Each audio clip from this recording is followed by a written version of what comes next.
German Luger 9mm, and of course the P38, which replaced it later. But we're going to shoot the Luger today.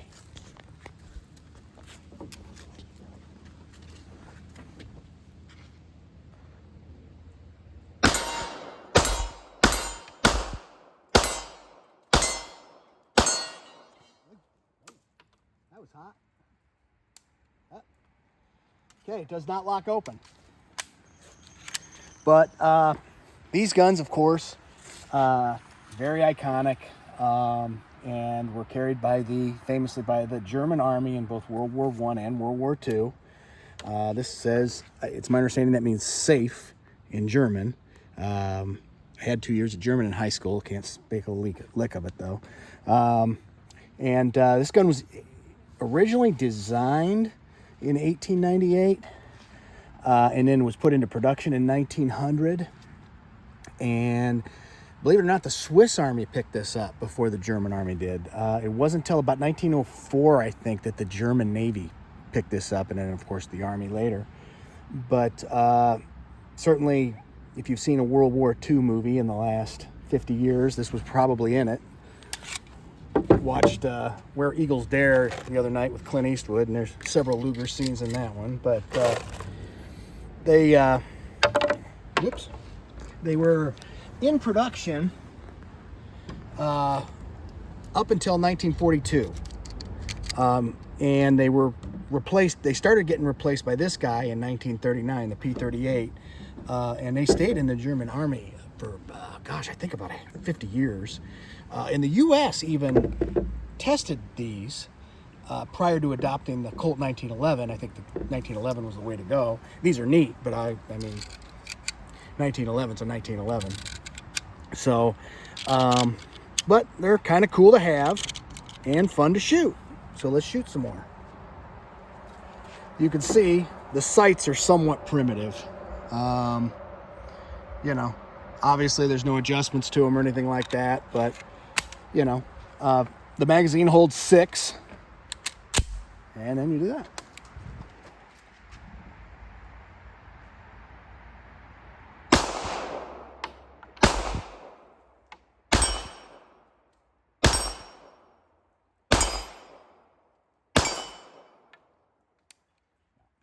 I'm having to aim about 3 inches low on that target, so you can't adjust these sights. That's just kind of the way it is. But these things are neat. This one, okay. I'm not an expert on Lugers, but it's dated 1939 right there. But then up here it says 42. So I don't know. I'll tell you the story about it. When I bought it 20 years ago at a gun show, what the guy told me.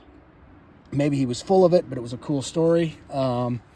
He said this gun was captured on the Eastern Front in World War II, and then it was reissued to the Berlin police, the East Berlin police, and carried into the 70s by the police. So if that story's true and this gun could talk, boy, I'd really love to hear some stories about what it's seen, because it's probably seen some action.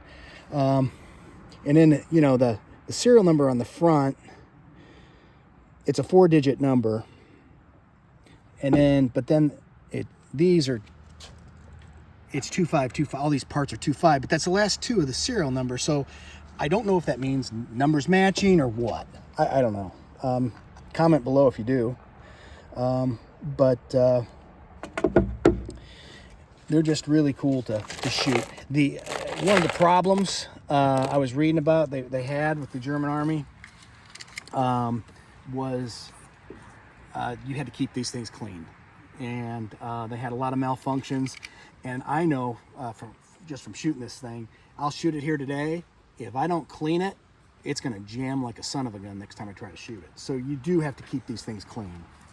And I can imagine on the Eastern Front or in the desert, there was all kinds of problems with getting them dirty. So there's probably quite a few failures. But it is a cool gun.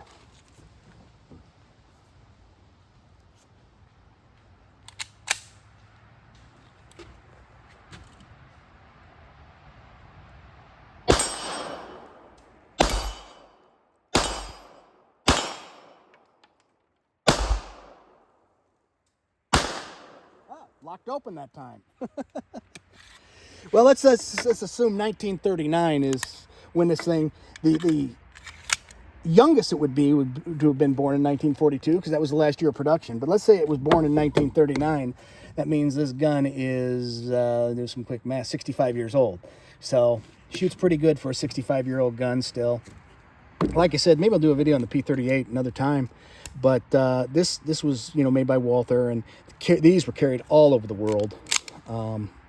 And was certainly a better gun. You had the double action, single action combination, which this is one of the first guns to introduce that.